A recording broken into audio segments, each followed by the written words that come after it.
नाग और नागलोक एक ऐसा रहस्य जिसके बारे में शायद लोग ज्यादातर बात करना नहीं चाहते, या शायद इसके बारे में विस्तृत जानकारी नहीं है। नाग और नागलोक की रहस्यमय दुनिया का, उनके अस्तित्व का सबूत दुनिया के कई हिस्सों में मिलता है। जब हम नाग कहते हैं तो आप सिर्फ उन सांपों के बारे में सोचते होंगे जो आपने शायद जंगलों, पहाड़ों में या सामान्य रूप से कहीं और देखे होंगे। लेकिन इस ब्रह्मांड में नाग के कई अन्य रूप है जो ना तो प्राणी है और ना ही मानव। हम उस रेप्टाइलियन प्रजाति की बात करते हैं जो आधे मानव और आधे सर्प के रूप में होते थे, और ऐसा दावा है कि वो आज भी हमारे बीच मानव के रूप में भ्रमण करते हैं। शायद वे एक दूसरे आयाम से आए थे। भले ही इनका विवरण पुराणों की कथाओं में मिलता हो, पर इसका सबूत कई हजार वर्षों से पत्थरों में तराशी गई मूर्तियों में, नक्काशियों में मिलता है। शायद उस युग की कहानियां पत्थरों में तराशी जाती थी, क्योंकि शायद वो जानते थे कि आने वाले समय में इन कहानियों को आगे पहुंचाने का बस यही एक मार्ग है। किताब नष्ट हो सकती है, मगर पत्थरों में तराशी गई कहानियां युगों युगों तक जीवित रहती है। और आज भी वो पत्थर में तराशी गई नागों की मूर्तियां इस धरती पर कई हजार वर्षों से नागों के रहस्य और उनके अस्तित्व की कहानी बयां करते हैं। तो मैं हूं अजीत बोबे, मेरे चैनल में आपका स्वागत है। नागों की रहस्यमय दुनिया का राज जानने के लिए मेरा वीडियो अंत तक देखिए। प्राचीन ग्रंथों में नागों का उल्लेख मिलता है। नाग पृथ्वी पर एक अलग आयाम से आए थे। उस आयाम को ग्रंथों में नागलोक कहा गया। वे न तो सांप थे और ना ही इंसान, बल्कि एक अलग रेप्टाइलियन एलियन प्रजाति के प्राणी थे जो आधे मानव और आधे सर्प के रूप में दिखते थे। उन्हें शेप शिफ्टर भी कहा जाता था, क्योंकि वे अपने इच्छानुसार रूप बदल सकते थे।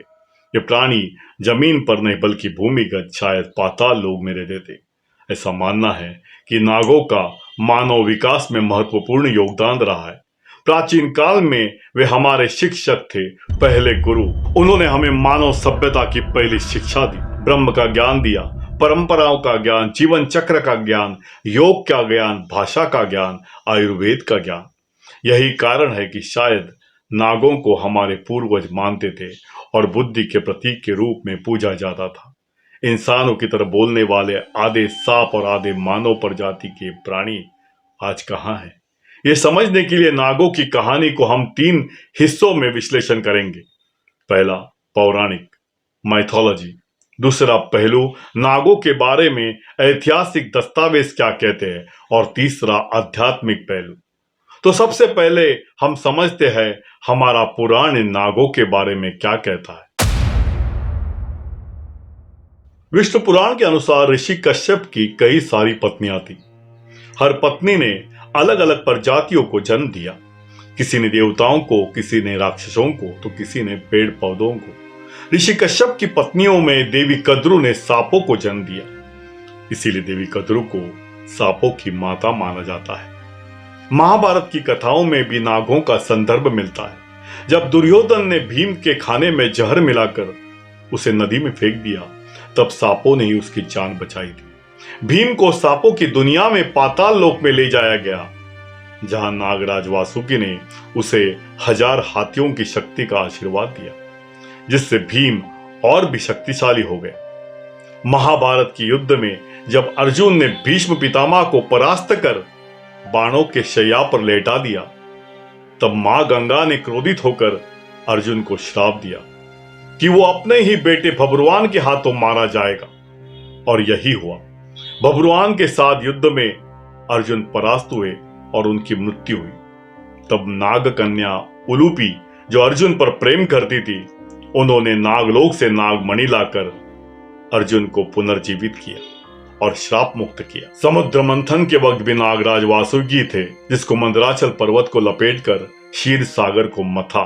मंथन से जो अमृत निकला उसे ग्रहण करके ऋषि दुर्वासा के श्राप से जो देवताओं की शक्ति चली गई थी, वो वापस मिली। द्वापर युग में एक श्राप के कारण परीक्षित राजा की मृत्यु तक्षक नाग से काटने से हुई। परीक्षित के पुत्र जन्मेजय ने पिता की मृत्यु का बदला लेने के लिए तक्षक नाग और सभी सांपों का विनाश करने के लिए एक वैदिक अनुष्ठान किया। ऋषि आस्तिक ने हस्तक्षेप करके अनुष्ठान रुकवाया, नहीं तो सारी सर्प जाति का विनाश हो जाता।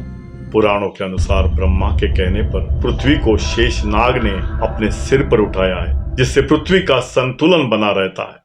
ऐसा मानना है कि पृथ्वी के अंत के बाद वो शेष नाग ही है जो शेष रहेगा और पृथ्वी को पुनर्निर्मित करेगा।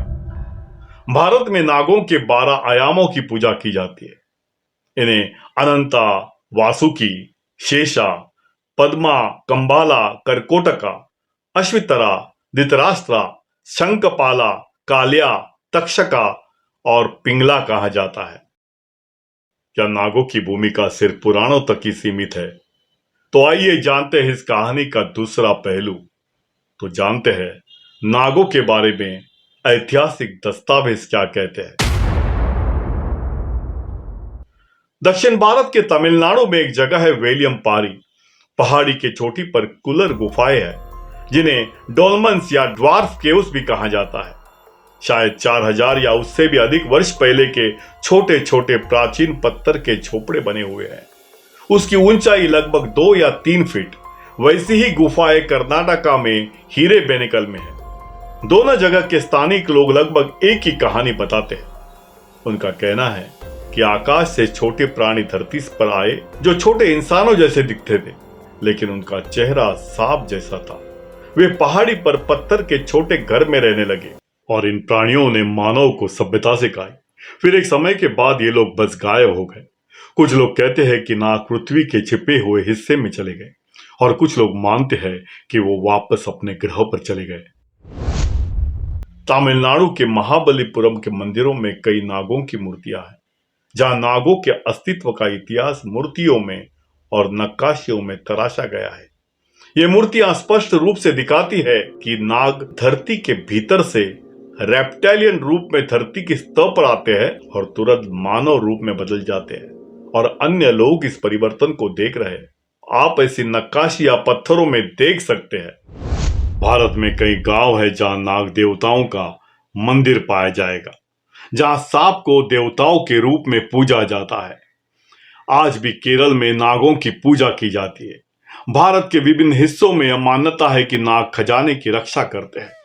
केरल के तिरुवनंतपुरम में पद्मनाभ स्वामी मंदिर भगवान विष्णु को समर्पित है, जो पूरी दुनिया में देश कीमती खजाने के लिए और रहस्यमय जगह के लिए मशहूर है।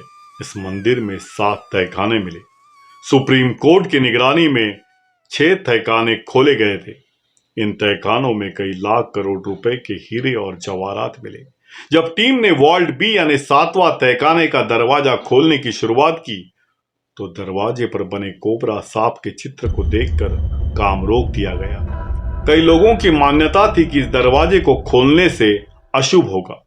मान्यताओं के अनुसार त्रावणकोर के महाराज ने बेशकीमती खजाने को इस मंदिर के तहखाने में छुपाया था, जिसके बाद हजारों साल तक किसी ने इस दरवाजे को खोलने की हिम्मत नहीं की। दरवाजे पर 2 सांप बने हुए हैं जो नाग बंधम को दर्शाता है। ऐसा मान्यता है इसे कोई सामान्य मनुष्य नहीं खोल सकता। इसमें कोई नट बोल्ट या ताला नहीं है। इसे श्रापित मानकर इस दरवाजे को खोलता नहीं है। सवाल उठता है कि इस मंदिर का नागों से क्या रिश्ता है और इस मंदिर का रहस्य अब तक क्यों नहीं सुलझाया गया। क्या 7वें तहखाने के पीछे और भी तहखाने हैं? छत्तीसगढ़ के जसपुरा में टपकरा नाम की जगह है। वहां एक गुफा है जिसमें अनगिनत सांप रहते हैं। ये गुफा आज एक चट्टान से बंद कर दी गई है, क्योंकि मान्यता है कि जो भी इस गुफा से गुजरता है वापस नहीं आता। इस जगह को पाताल लोक का दरवाजा माना जाता है। दुनिया भर की कई संस्कृतियों में सांप को एक महत्वपूर्ण प्रतीक माना गया है। पिछले 20,000 सालों से अलग अलग सभ्यताओं के अवशेषों में सांप की महत्वपूर्ण भूमिका दिखाई देती है। रूस, चीन, भारत, अफ्रीका, मिस्र, ग्रीस, दक्षिण अमेरिका, उत्तर अमेरिका, ऑस्ट्रेलिया, एशिया, मैक्सिकन और कई अन्य संस्कृतियों में सांपों को किसी न किसी रूप में दर्शाया गया है।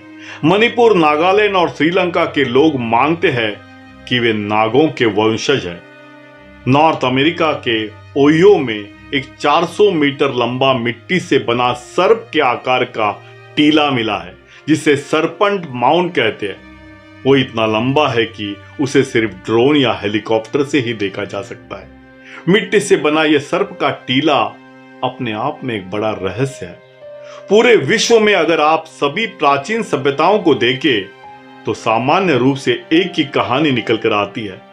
मानव की मूल सभ्यताओं की शुरुआत नागों द्वारा हुई। मानव पर पहला शासन नागों ने किया। ये रेप्टाइलियन जाति के प्राणी किसी अलग ग्रह से धरती पर उतरते हैं, गुफाओं में रहते हैं और सभ्यताओं का निर्माण करते हैं। उदाहरण के लिए कंबोडिया का पहला शासक सोमा नाम की एक नागवंशी रानी थी, जिसने एक मानव कौंडिन्या से शादी की। कंबोडिया में एक अंकोर वाट मंदिर है, जहां नाग की मूर्तियां अक्सर कई सिरों वाले सर्प के रूप में दिखाई देती है और भगवान विष्णु से जुड़ी होती है। इंडोनेशिया बाली के मंदिरों और धार्मिक स्थलों पर नागों की मूर्तियां देखने मिलती है। मिस्र या ग्रीस संस्कृति में आधे मानव और आधे रेप्टाइलियन देवता है। चीन में नागों को ड्रैगन के रूप में दर्शाया गया है। अब जानते हैं नागों की कहानी का तीसरा पहलू, जो भारतीय संस्कृति और अध्यात्म से जुड़ा है। हमारी हिंदू संस्कृति में सांपों को देवी देवताओं के साथ दिखाया जाता है।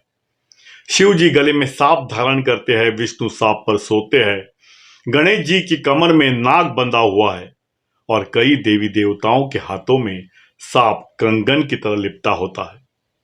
कुछ प्राचीन मंदिरों में शिव, विष्णु या गणेश की मूर्तियां नहीं होंगी, लेकिन सभी मंदिरों और प्राचीन स्थलों में नाग पाए जाते हैं। इसका मतलब है कि नाग दुनिया के सबसे पुराने देवता है। दक्षिण कन्नड़ा में कई मंदिरों के बाहर हर परिवार का एक नाग कट्टा होता है, जहां आपको पेड़ के नीचे अनेक नागों की छोटी बड़ी मूर्तियां मिलेगी। नाग कट्टा आमतौर पर जंगलों के क्षेत्र में पाया जाता है, लेकिन दक्षिण कन्नड़ा के हर मंदिर के बाहर या आंगन में नाग कट्टा पाया जाएगा। इसे पूर्वजों के समय से पूजा जाता है। वहां के लोग मानते हैं कि यह भूमि नाग देवताओं की है और नाग देवताओं का इस पर अधिकार होता है। लोग उनकी अनुमति से यहाँ रह रहे हैं। मान्यता है कि नाग देवता उन परिवारों की रक्षा करता है और सभी दोषों का निवारण करता है। नागों का हमारे जीवन और सभ्यता से गहरा संबंध रहा है। ज्योतिष में कुछ विशेष दोष होते हैं जिन्हें नाग दोष कहा जाता है। अगर ये दोष किसी के कुंडलिनी या जातक में होता है तो मानना है कि उस व्यक्ति के जीवन में कई समस्या हो सकती है। ये दोष पिछले जन्मों के कर्मों से उत्पन्न होता है। इन दोषों के निवारण के लिए विशेष पूजा और अनुष्ठान करने की सलाह दी जाती है, खासकर कुछ खास विशिष्ट क्षेत्रों में। सांपों को मारना या उन्हें नुकसान पहुंचाना हमारे संस्कृति में बहुत बड़ा पाप माना जाता है। इसके गंभीर परिणाम हो सकते हैं, न केवल इस जीवन में बल्कि अगले जीवन में भी। कोई भी अन्य देवता इसका समाधान नहीं कर सकता। सांपों को हानि पहुंचाना विशेष रूप से खतरनाक होता है। वैसे तो किसी भी जानवरों को नुकसान पहुंचाना अच्छा नहीं है, लेकिन सांप अन्य जानवरों की तुलना में अलग शक्ति रखते हैं। यह एक गहरा रहस्य है कि मनुष्य के शरीर में सांपों को ही क्यों कुंडलिनी शक्ति का प्रतीक माना जाता है। कुंडलिनी शक्ति का चित्रण भी सांपों के रूप में किया गया है। सांप स्वतंत्र जीव होते हैं, इसलिए अगर कोई सांप आपके क्षेत्र में आ जाए तो उसे मारने के बजाय पशु नियंत्रण सेवा को बुलाकर उसे कई सही जगह पर छोड़ देना चाहिए। योग और ध्यान में सांपों की भूमिका अत्यंत महत्वपूर्ण मानी जाती है। खासकर कुंडली शक्ति को सांपों से जोड़ा जाता है। कुंडली शक्ति एक ऐसी ऊर्जा है जो हमारे शरीर के भीतर मूलाधार चक्र में सर्पों के आकार में निवास करती है, और जब किसी साधक की कुंडली शक्ति सक्रिय होती है तो व्यक्ति को एक अनंत शक्ति का अनुभव होता है। वह महसूस करता है कि एक अदृश्य ऊर्जा सर्प के आकार में उसके शरीर के अंदर धीरे धीरे मूलाधार चक्र से सहस्त्रार चक्र तक चढ़ रही है। यह ऊर्जा व्यक्ति की आत्मा को जागरूक और उन्नत करती है। कहा जाता है कि कुंडली शक्ति का ज्ञान हमें नागों से मिला था, इसलिए जब कुंडली सक्रिय होती है तो यह ऊर्जा सांपों के रूप में शरीर के अंदर यात्रा करती है। यह माना जाता है कि कुछ नाग जब बहुत लंबे समय तक जीवित रहते हैं तो उनके सिर में एक विशेष मणि या रत्न विकसित हो जाता है। अगर कोई व्यक्ति इस मणि को प्राप्त कर लेता है तो उसका जीवन पूरी तरह बदल जाता है, चाहे वो भौतिक हो या आध्यात्मिक। हालांकि ये मणि बहुत ही दुर्लभ होता है और इसे खोजना बहुत ही मुश्किल है। एक समय था जब नागों के पास उच्चतम स्तर की योगियों के समान शक्तियां और क्षमताएं होती थी। वे विभिन्न सिद्धियां प्राप्त कर सकते थे। कुछ योगी और आध्यात्मिक मार्ग पर चलने वाले महानुभाव ने इन नागों का साक्षात्कार किया है और अपने अनुभव लोगों से साझा किए हैं। ऐसे माना जाता है कि महर्षि पतंजलि स्वयं एक नाग थे। पतंजलि को योग सूत्र का पिता माना जाता है। कहते हैं वे नाग देवता अनंत के अवतार थे। उन्होंने 3 महत्वपूर्ण किताब लिखी जो आज भी हमें योग, स्वास्थ्य और भाषा के बारे में सिखाती है। ये किताब लगभग 1800 साल पहले लिखी गई थी। पहला पतंजलि तंत्र, जिसमें आयुर्वेद से शारीरिक स्वास्थ्य और बीमारियों का इलाज सिखाया है। दूसरा महाभाष्य, यह किताब संस्कृत व्याकरण की व्याख्या करती है और पणिनि की अष्टाध्यायी पर आधारित है। तीसरा योग सूत्र, जिसमें योग का ज्ञान दिया है।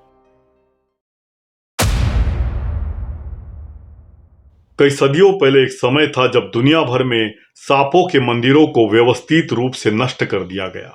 हर कोने, हर क्षेत्र में जहां भी ये प्राचीन मंदिर खड़े थे, उन्हें ध्वस्त कर दिया गया। इसमें भारत सबसे अधिक प्रभावित हुआ। अनगिनत मंदिर और मूर्तियां तोड़ दी गई, खंडित कर दी गई। पता नहीं क्या कारण रहा होगा। शायद ये सब अपनी सत्ता और प्रभुत्व दिखाने के लिए किया गया था, ताकि दूसरी सभ्यताओं की श्रेष्ठता को मिटाकर वे खुद को महान साबित कर सके। लेकिन इस चक्कर में वे ना तो खुद उस अनमोल ज्ञान को प्राप्त कर सके और ना ही दूसरों को उसका लाभ उठाने दिया। कुछ बचे हुए सभ्यताओं के अवशेषों को जोड़कर इतिहासकार इसका अध्ययन कर रहे हैं। अगर उस समय ये सभ्यताएं और मंदिर नष्ट नहीं हुए होते तो दुनिया भर में सांपों के, नागों के, सभ्यताओं के सबूत मिलते। आज हमारे पास अमूल्य धरोहर होती जो समाज और धरती को समृद्ध और सुंदर बनाती। अब ये रहस्य है कि आधे मानव और आधे सर्प प्रजाति के नाग कहां चले गए। आज जो हमें सामान्य रूप से सांप दिखाई देते हैं, वो शायद उन नागों के ही वंशज होंगे। कुछ का मानना है वे पाताल लोक चले गए, जबकि दूसरे का मानना है कि वे अपने ग्रह पर लौट गए। कुछ लोग यह भी मानते हैं उन्होंने मनुष्य के साथ संबंध बनाए, इसलिए उन्हें निष्कासित कर दिया गया। लेकिन कुछ लोग यह भी मानते हैं कि वे आज भी हमारे बीच मनुष्य के रूप में घूम रहे हैं और अपनी दिव्य शक्तियों से हमारी सहायता कर रहे हैं। आज नागों की कहानी काल्पनिक और मनगढ़ंत लगती है, क्योंकि इनके समर्थन में कोई ठोस वैज्ञानिक प्रमाण उपलब्ध नहीं है। विज्ञान प्रमाण मांगता है और इसके बिना किसी भी दावे को सही मानना मुश्किल होता है। इस अधूरे सत्य के साथ इस कहानी को यहीं समाप्त करते हैं। नागों के बारे में आपकी क्या राय है? अगर आपको कुछ अधिक जानकारी हो तो अपनी राय कमेंट बॉक्स में जरूर शेयर करिए। आशा करता हूं ये जानकारी आपको पसंद आई होगी। अगर पसंद आई तो वीडियो को लाइक करें, दोस्तों में शेयर करें और मेरे चैनल को सब्सक्राइब करना भूलिएगा नहीं। फिर मिलते हैं नई कहानी के साथ। तब तक के लिए अजीत भोबे का नमस्कार।